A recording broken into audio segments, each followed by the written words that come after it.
Good afternoon, everyone, and welcome to the 6th General Session of what has been a great International Assembly. Now, this assembly is one for the record books because it's the first time that Rotaractors have been invited to come to an International Assembly as full-fledged participants. So congratulations to President Barry for putting so much emphasis on Rotaract and how much they contribute to our organization, and to President-elect Mark for his initiative to invite our 60 Rotaract participants. Now, it's my privilege to talk about innovation and flexibility at Rotary. And those are two words you hear a lot today when we think about any organization adapting to a rapidly changing world. But what do they mean for Rotary? Well, let me begin with a description of someone you might recognize. A young person alone in a big city. A young person looking for friendship, looking for connections with other professionals, looking for a shared mission, regardless of color or creed, social status, or nationality. A young person looking to make an impact, but unsure where to begin. Well, that man was Paul Harris, Rotary's founder. You know, back in 1905, when Paul planted the seed for the great organization we know today, he was only 36 years old. Now, he probably wouldn't qualify as a Rotaractor today because he was just a little bit too old. But he certainly had that spirit of youthful innovation that we must try to emulate. Because to that group of 4 friends who formed the first Rotary Club in Chicago, Rotary was like an oasis in the desert. And you know, over a century later, you, our Rotaractors, are a generation who has to grapple with your own challenges, your own deserts, in a world of increasing social and political upheavals. Many of you graduated during a global economic depression and perhaps had to struggle to get that first job or pay off your student loans. Many of you have witnessed rising social inequality and political polarization. Some of you might be disenchanted with business practices that don't meet your high ethical standards. But I don't want you to lose hope, because we want Rotary to be your oasis in the desert. And that applies not only to the 60 Rotaractors we have here today, but to the thousands and thousands of other Rotaractors around the world. But to be an attractive oasis, Rotary will need to change. And that change is possible because we've been here before. You know, the Chicago in which Rotary was born is not so different from the environment many of you want to change. And Paul Harris experienced firsthand the struggle between the forces for positive social change and the aggression of a fast-growing city. It was a place of stark contrast between astonishing wealth, abject poverty, and high unemployment. But innovators like Paul, looking at first for nothing more than friendship and business connections, began to turn the corner. And what started as a fellowship of 4 people grew into a large and thriving service organization. And your continued engagement, and that of all the Rotaractors in the world, will allow you to make an impact on the issues you care about. It will help to implement the changes we need to take Rotary to even greater heights. And now to the district governor-elects. Your term in the next Rotary year will be a special one because it is the year when our brand new strategic plan will be put into action. And the fundamental pillar of the strategic plan is to use innovation and flexibility to take Rotary into an even brighter future. So can I ask you to raise your hand if you were under 30 when you joined Rotary? Okay. Well, I see that President-elect Mark has raised his hand. You know, Mark was a Rotary Club member at 25, a club president by the time he was 30, and as you heard in the opening session, he was district governor at 34. In fact, looking back at Rotary International presidents over the last 3 decades, all but three joined Rotary in their 20s or 30s. So I think it's clear that the myth that Rotary cannot be a place for young people to make their mark on the world is just that. It's a myth. But if we're really serious, and I mean really serious about growing Rotary and attracting new members from all demographics, we must innovate. And that innovation will need to take various forms. It begins first with making innovation a core principle in Rotary. It begins with developing a culture of positive change and adapting to the needs of our new reality and challenges.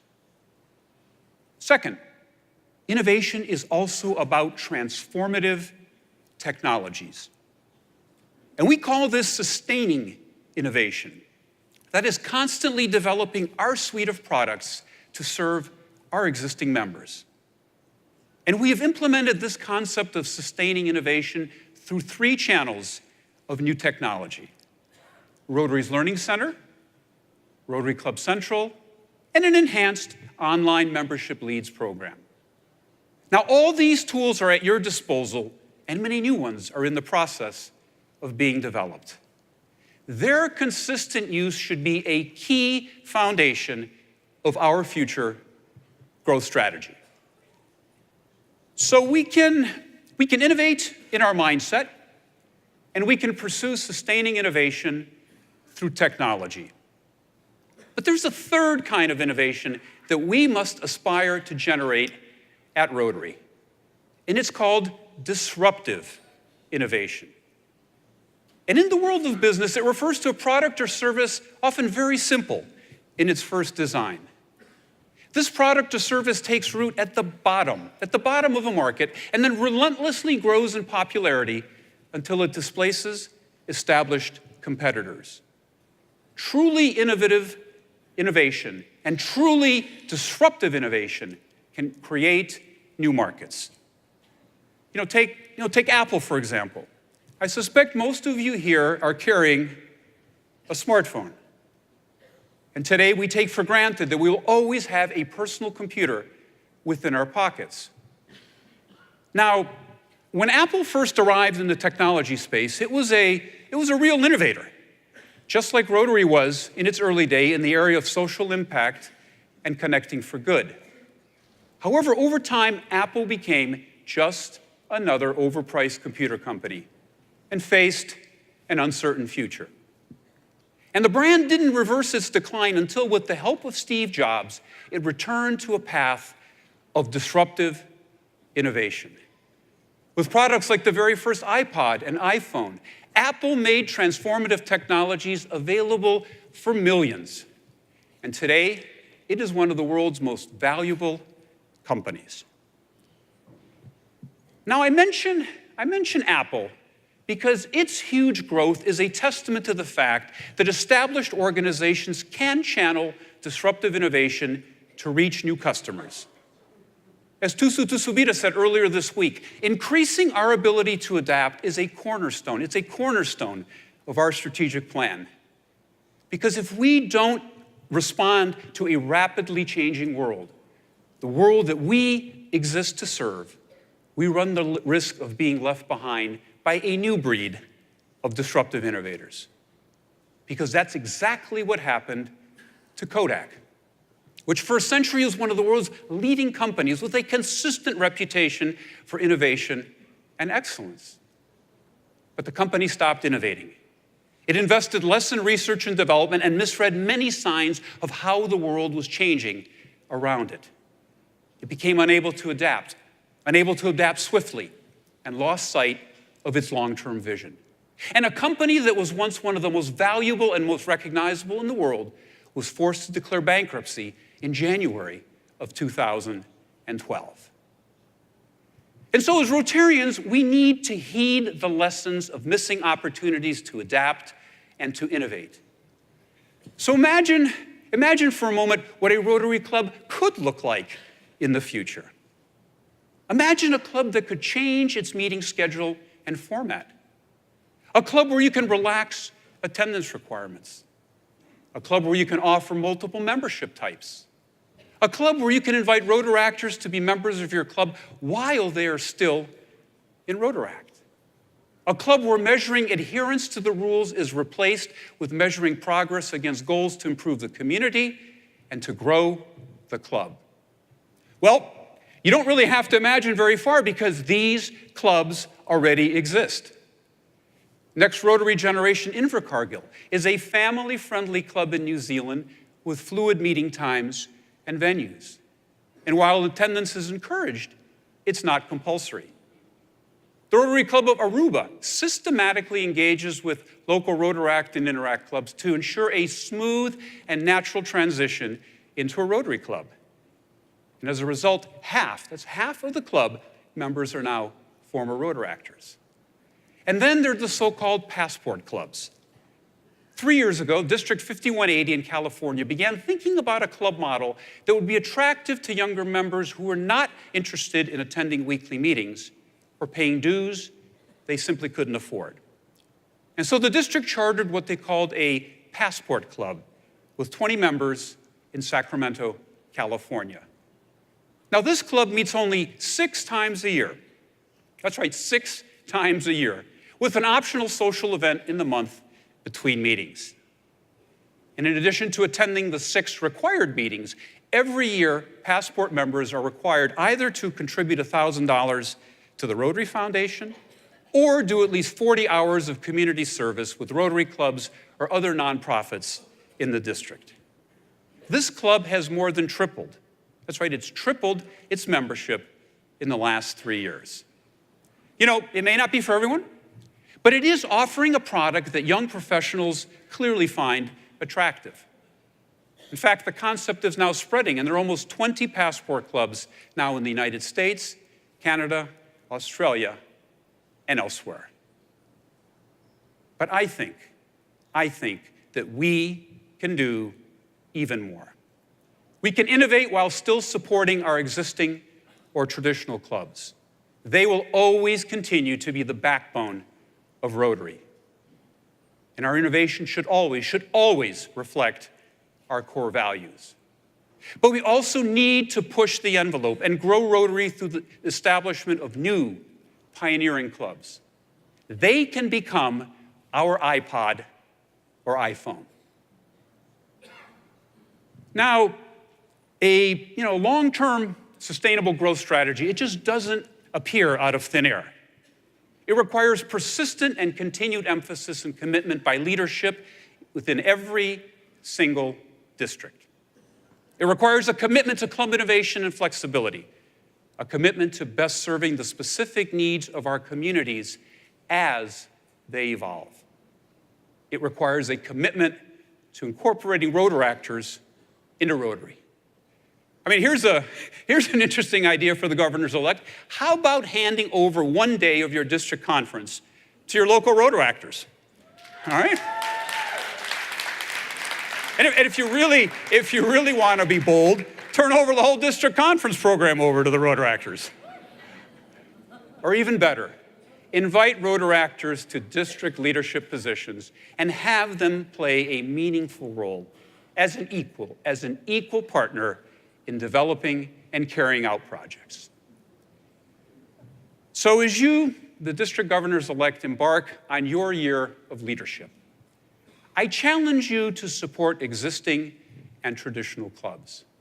But even more so, I challenge you to think out of the box and to grow Rotary through new, innovative club models. We need to try new approaches. But as we all know, change can be hard. You know, it's hard for an existing club that's struggling to change, but it's very easy for a new club to do things differently and embrace flexible formats and meeting types. In fact, I would argue the easiest new club to form is a club of former Rotaractors and other alumni who haven't joined the club. They already know Rotary. They know our values, and they're likely looking for a club experience that doesn't yet exist. But above all, we need governors who support new club development and to support the creation of new clubs that are different.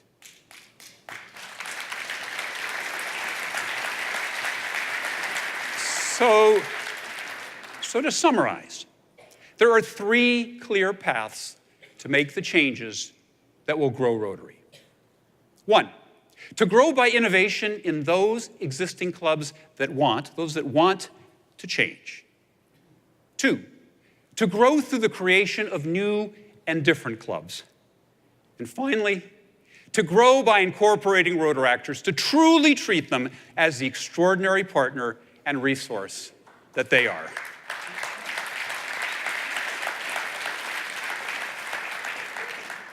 You know, Rotary today stands at a crossroads. We have a choice to make. Are we going to be Apple, which responds to external realities and innovates? Or are we going to be Kodak, which didn't? Again, the choice is ours.